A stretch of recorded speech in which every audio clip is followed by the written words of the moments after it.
Bonjour à tous, je suis le Baron Machiavel et bienvenue dans ce nouvel épisode de Cultist Simulator. Nous allons reprendre là où nous en étions la dernière fois. Alors, la dernière fois on en était au fait que nous étions en train de travailler un petit peu notre compétence de force, purement et simplement. Nous avions rencontré quelques personnes et nous allons essayer d'en rencontrer davantage. Et surtout nous essayons de rétablir nos finances pour nous acheter des livres. Donc, première chose qu'on va faire, on va essayer de trouver quelqu'un d'autre.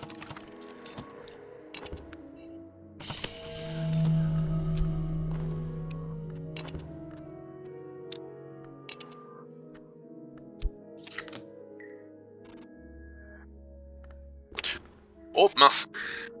Ah non c'est vrai, mince, je peux pas travailler pour le moment parce que je suis en train de travailler au corps. Mais très bientôt, les bénéfices vont revenir. Et on va pouvoir de façon beaucoup plus correcte travailler un petit peu tout ça.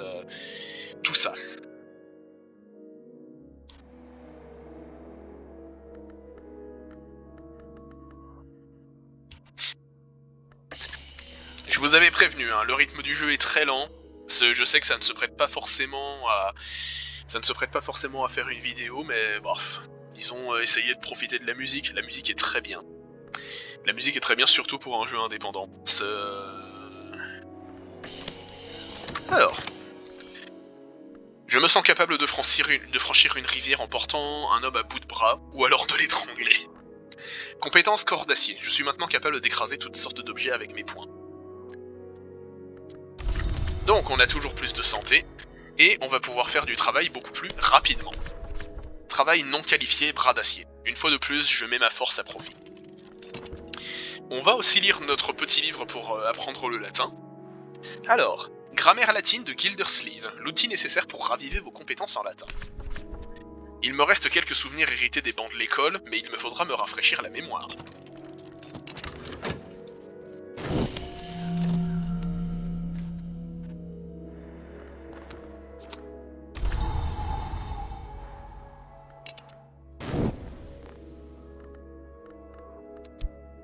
Hop. Et vous savez quoi, on va essayer d'explorer, parce que j'ai besoin de trouver un endroit. Explorer la ville. Dans les rues bondées le jour, un labyrinthe des rues bondées le jour, un labyrinthe nimbé de brume la nuit. Je vais arpenter les rues en quête de secrets jusqu'à ce que mes jambes ne puissent plus me porter. Avec de la chance, on va trouver un endroit qui m'intéresse. Ah, un lieu méconnu. Je pourrais y trouver quelque chose d'inhabituel. Le club Ecdysis. Le club Ecdysis, un cabaret à la réputation mystérieuse. Ça pourra nous servir. Mais il faudra toujours s'en servir avec prudence. Ma force fait l'objet de commentaires, ce ne sont pas toujours des compliments. J'encaisse mon salaire avant de partir.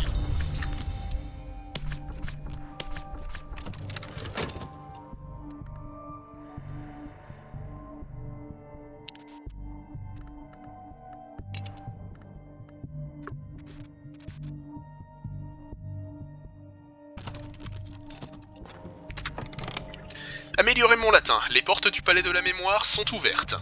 Érudit latin. Une langue morte aussi figée que les diamants. Certains ouvrages doivent être traduits avant qu'il ne soit possible de les lire. Alors où allons-nous mettre ça Ici, je suppose. Donc nous avons trouvé un opportuniste. Une personne certes malléable, mais qui n'ira sans doute jamais très loin. Il pourrait être possible de recruter cette connaissance. Eh bien... recommençons.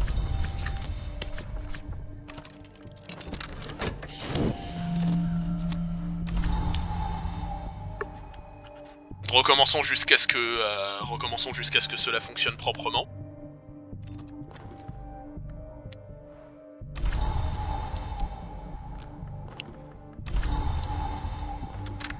Alors en attendant de lire un nouveau livre, on va essayer d'augmenter... on va essayer d'augmenter notre raison.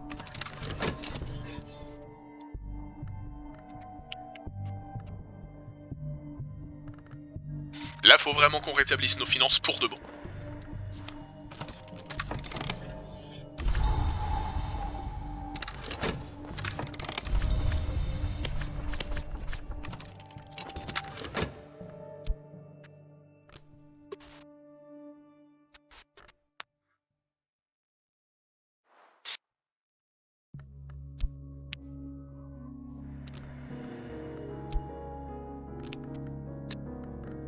Alors pourquoi est-ce que je les range dans cet ordre particulier? Vous comprendrez pourquoi plus tard. Parce que quand j'ai dit que justement il y avait différents pouvoirs tels que l'hiver et la forge, eh bien chaque potentiel recrue a un pouvoir qui lui est lié. Ah, commanditaire, nous avons des choses à nous apprendre mutuellement. Tiens, ce n'est pas une recrue que je vais croiser en ce jour.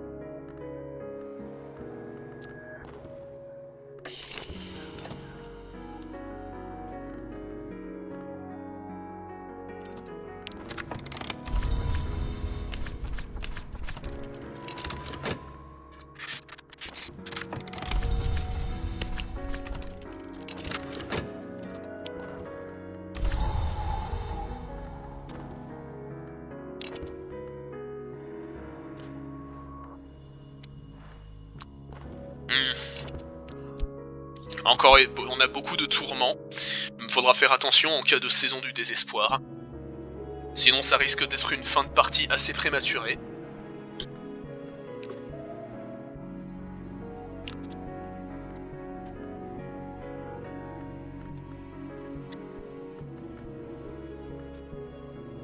Vous savez quoi?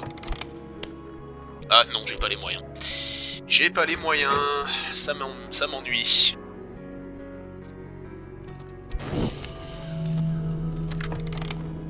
Alors, Sulochana Amavasia, la propriétaire du club Ecdysis dans toute sa splendeur, laconique, énergique, avec des yeux brillants qui ne clignent jamais.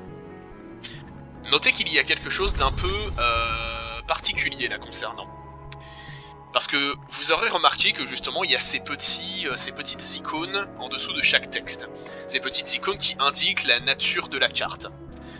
Et vous remarquez que chez la plupart des gens que nous avons rencontrés, il y a cette icône qui veut dire aspect connaissance, cette personne ne fait partie ni de mes amis ni de mes ennemis, et aspect mortel, la longue habitude de vivre ne nous prédispose pas à mourir. Thomas Brown. Bah vous aurez remarqué que aucune de ces icônes n'apparaît chez cette personne. Aspect commanditaire, une personne influente dans les sphères que je fréquente. Sanskritiste, spécialiste du sanskrit. Et professeur. Cette personne possède des connaissances que je convoite. Vous aurez remarqué que cette personne n'a pas l'attribut mortel. Dans le sens que Sulochana est possiblement une personne immortelle.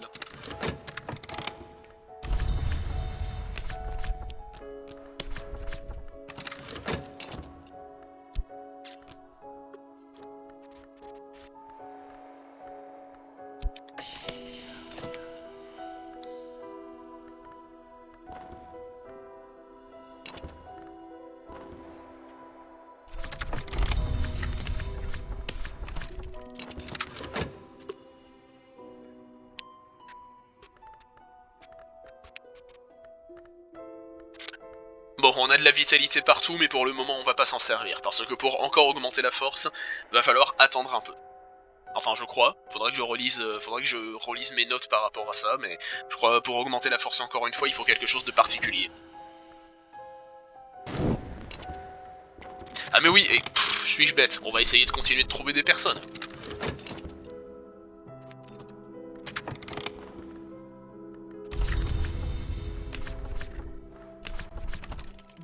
Alors, et on va essayer d'aller au club Ecdysis pour nous débarrasser de notre tourment.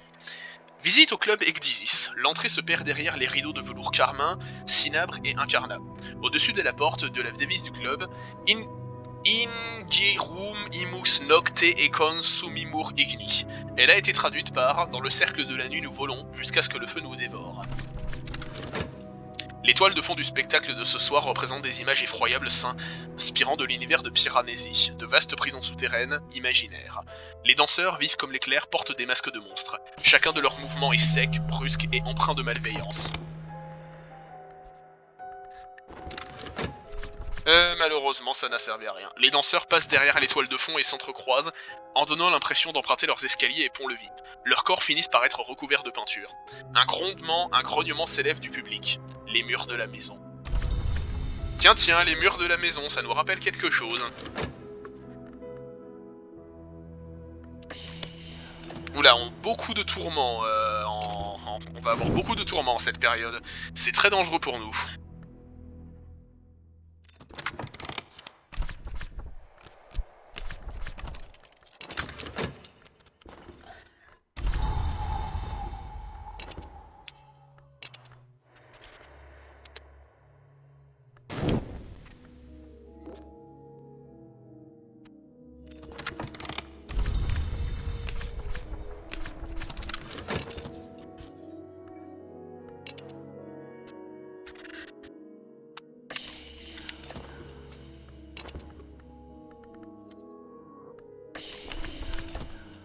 Donc, on va avoir une nouvelle connaissance.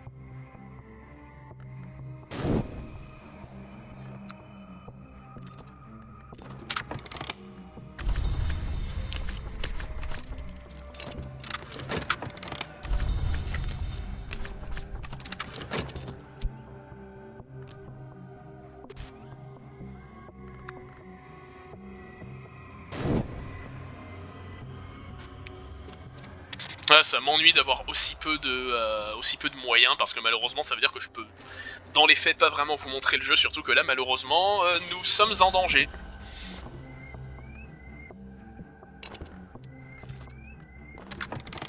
Alors, Enid. Enid a une voix douce et laisse parfois son regard se perdre dans le vide. Il est possible qu'elle ait vécu les mêmes rêves que moi. Insistons. Au bout d'un moment, ça va finir par faire sens, le fait qu'on recrute tout ce beau monde.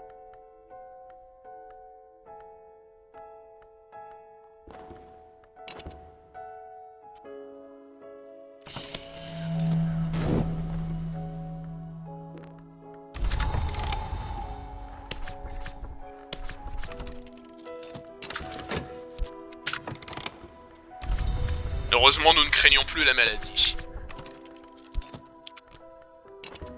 Mais retournons au Ecdysis Club pour essayer de trouver quelque chose qui puisse nous...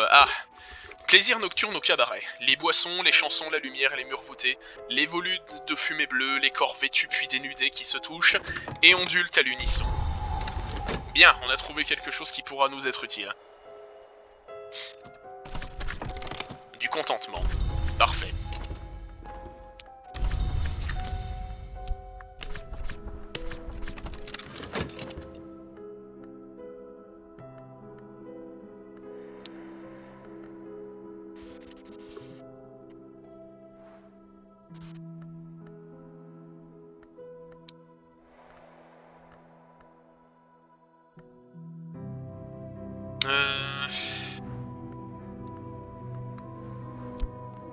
Alors attendez, je vais un peu réarranger la table histoire de la rendre moins bazardeuse. Hop, hop, voilà.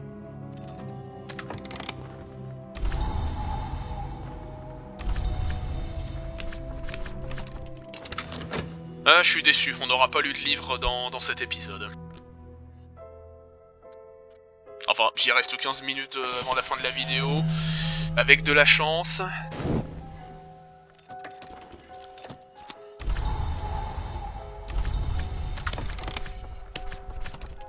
Bon voilà, on s'est débarrassé de tout notre tourment, c'est pas plus mal.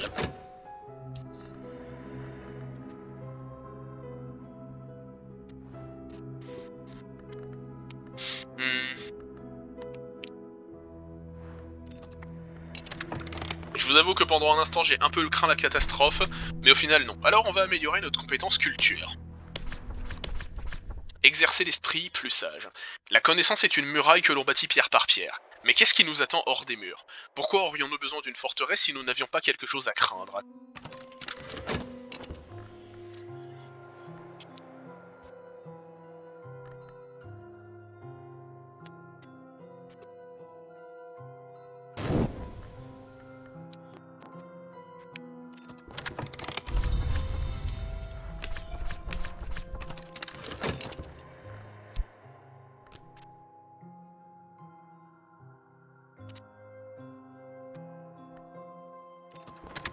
Alors, hop, un autre opportuniste.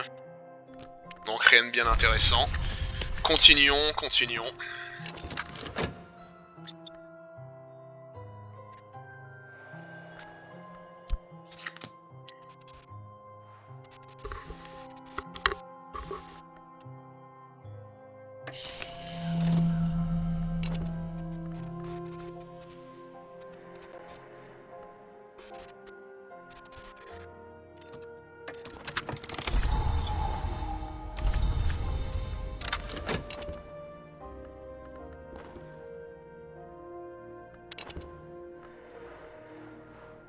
Des opportunistes, malheureusement, ça nous servira, mais pas beaucoup. Alors, j'ai déplacé les jalons de mon ignorance. Compétence culture remarquable. J'en sais suffisamment pour mesurer toute l'ampleur de mon ignorance. Et ainsi, voilà.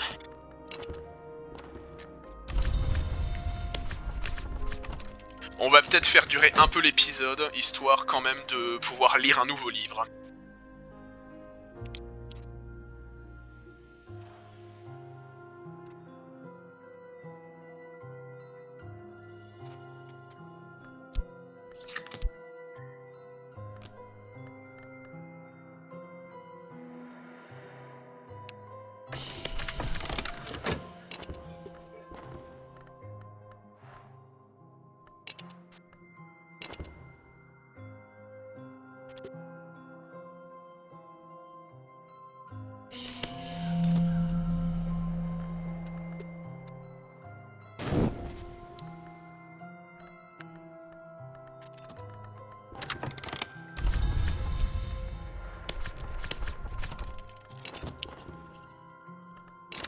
Encore une saison des ambitions, décidément.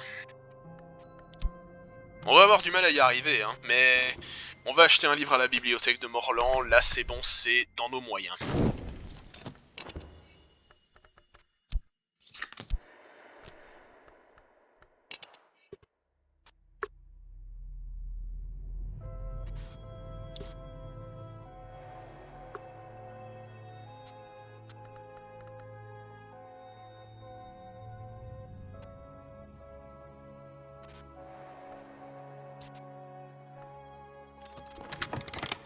Ah, Carophéline, une connaissance. Carophéline, comme elle se fait appeler, gagne sa vie en tant que spirit de scène et diseuse de bonne aventure. Il se peut qu'elle ait d'autres talents plus singuliers encore.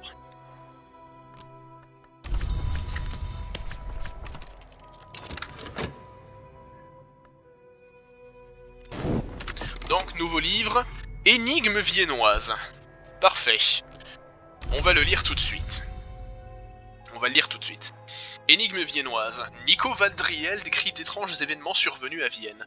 Des disparitions d'enfants, la prolifération de parasites, des mutilations d'animaux, des cauchemars peuplés de vers, ainsi que les activités d'une organisation caritative, les Nouvelles Ligéennes, finançant l'inhumation des indigents. Ces conclusions établissent des relations singulières entre ces différents phénomènes. Attends, ah oui, non. Voilà, c'est là-dedans qu'on le met.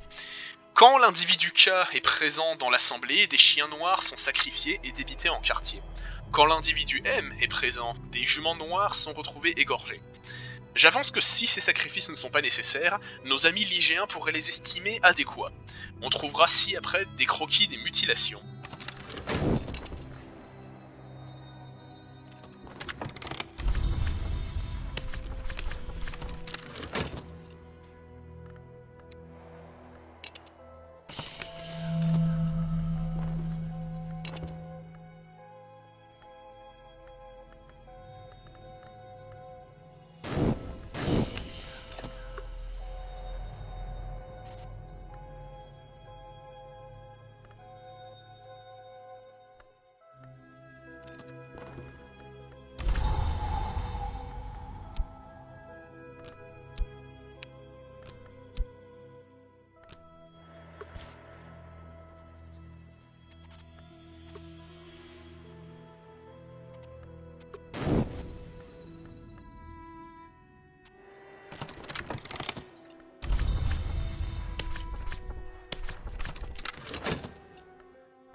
Donc, quant à l'énigme de la méduse, je choisis de la présenter ainsi. Que ne voit-on pas? Il existe une autre énigme que j'ai entendu poser en ces termes. Qu'y a-t-il à perdre? Je mettrai maintenant en lumière certaines des réponses qui ont été historiquement proposées et qui sont en elles-mêmes des sacrifices. Donc on gagne ça, mais on gagne surtout... Ouf, une parabole de l'Ecdysiaste. L'énigme de l'Ecdysiaste est posée en ces termes. Qu'y a-t-il à perdre? Chacune de ces paraboles s'emploie à tenter de la résoudre. Donc ça c'est un nouveau pouvoir qu'on appelle celui du Sphinx. Aspect Sphinx. J'ai connu un homme qui capturait des sphinx sous une cloche transparente. Par des nuits comme celle-ci, il les libérait un à un pour qu'ils se consument dans la flamme d'une chandelle. Le sphinx... le sphinx est le principe sauvage et périlleux, du chaos et du désir irrépressible. Donc ça nous fait un nouveau pouvoir connu. Sachant qu'il y en a 9 au total, donc ça avance plus vite que ce qu'on peut croire.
Ah bah tiens, Sylvia, une connaissance. Sylvia a perdu son œil dans les bois alors qu'elle n'avait que 9 ans. Chaque année, quand vient la chandeleur, elle va se recueillir à l'endroit où elle l'a enterré. On se fait de drôles d'amis. On se fait de drôles d'amis, décidément.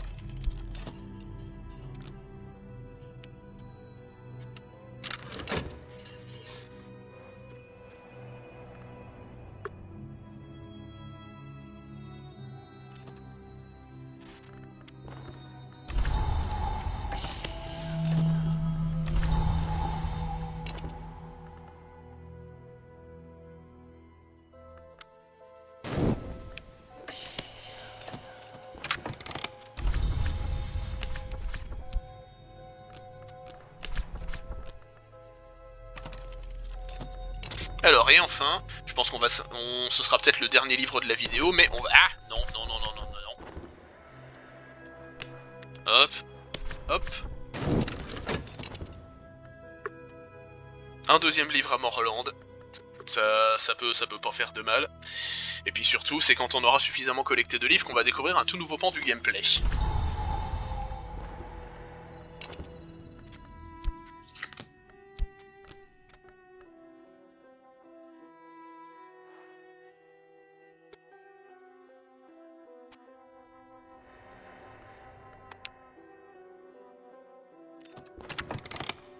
Le roi hypnotisé. Alors, on va le lire tout de suite, celui-là aussi. Le roi hypnotisé. Les récits de James Colin Murphy décrivent minutieusement les bacchanales secrètes et des danses extatiques qu'il a observées dans des nécropoles et des cimetières d'Europe méridionale, d'Égypte et d'Anatolie. L'auteur revendique sa nature de ghoul, un être se repêchant sans de chair de cadavre. Il prétend avoir été témoin de ces danses alors même qu'il festoyait. Eh ouf. On lit des livres bien bizarres. Les danses s'inspirent des traditions des mystères, des sectes d'Isis et de Cybèle, mais comportent des rituels d'écorchement symbolique et réel, où le cœur humain tient toujours une place centrale. L'auteur ponctue son récit de descriptions voluptueuses de ses propres festins interrompus. Ce qui ne manque pas de susciter un certain malaise.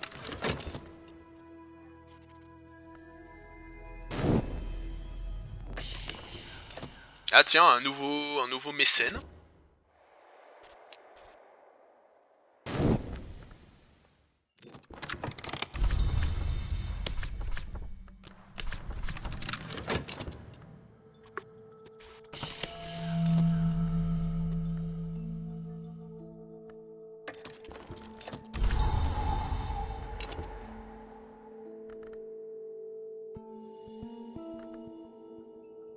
Un nouveau mécène, on va voir qui c'est. Il y a une personne en particulier qui pourrait nous sortir de tous nos soucis si seulement on la rencontrait.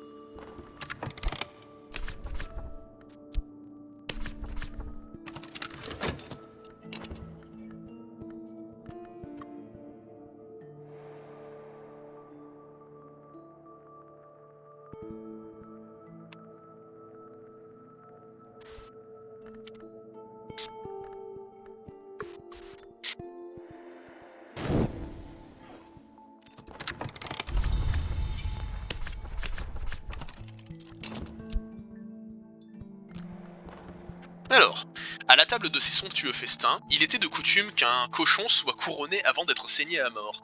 À cette occasion, son cœur était posé sur une balance et pesé en regard d'un amas de plumes, et l'on faisait de sa peau une cape pour l'ordonnateur. Sa chair était abandonnée aux corbeaux, mais il me faut avouer que mon intérêt n'allait pas à sa carcasse, mais à la vente parfumée que le tailleur enfouissait encore fraîche dans la terre meuble. Donc on vient de la vitalité, allez savoir pourquoi, et un chant d'éveil. Encore un nouveau pouvoir, cette fois le pouvoir du cœur. Qui pourrait entendre ceci sans en être ému? Ceux qui dorment? Les morts? Le ciel et la terre? Alors, le reste, je ne vais pas forcément vous le décrire parce que ça risquerait de trop dévoiler du futur gameplay. Aspect cœur. Le cœur implacable bat pour protéger l'enveloppe charnelle du monde que nous comprenons. Le cœur est le principe qui perpétue et préserve. Alors de tous les pouvoirs que nous avons croisés jusqu'ici, le cœur a l'air d'être un pouvoir qui a l'air relativement sympathique. Et pourtant, il ne faut surtout pas s'y tromper. Le cœur est un pouvoir qui est tout aussi effrayant et dangereux que les autres. Hop, hop. Attendez, je fais un petit peu de rangement. Voilà, et voilà, et voilà.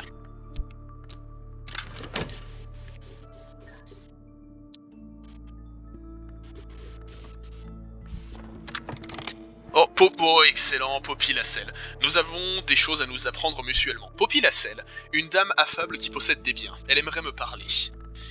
Eh bien, elle va pouvoir nous sortir de tous nos soucis, mais pas tout de suite. Faut d'abord que je vérifie quelque chose, parce que si je m'y prends mal, je vous le dis tout de suite, nous sommes morts.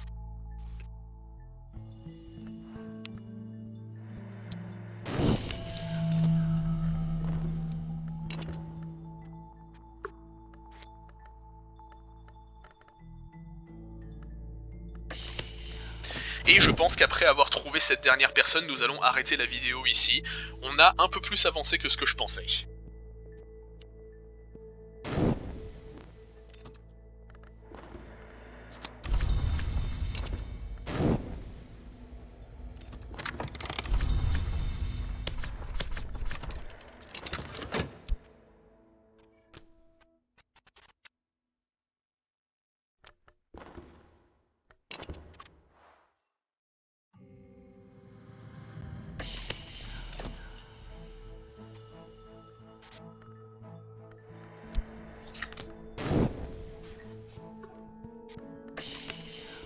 Ah tiens, bah encore un mécène.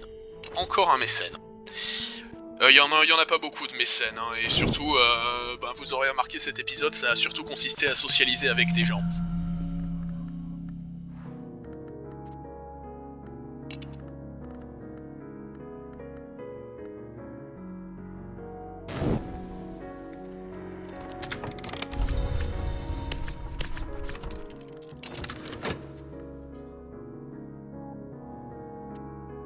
On tombe malade, mais c'est pas un problème. On transpire tellement de vitalité qu'on est capable de s'en sortir facilement. Mais normalement, d'ici le prochain épisode, si je m'en suis bien tiré, l'argent ne devrait plus être un problème. Et surtout, nous n'allons pas tarder à dévoiler des éléments de gameplay qui sont particulièrement intéressants. Mais quand même, patientons.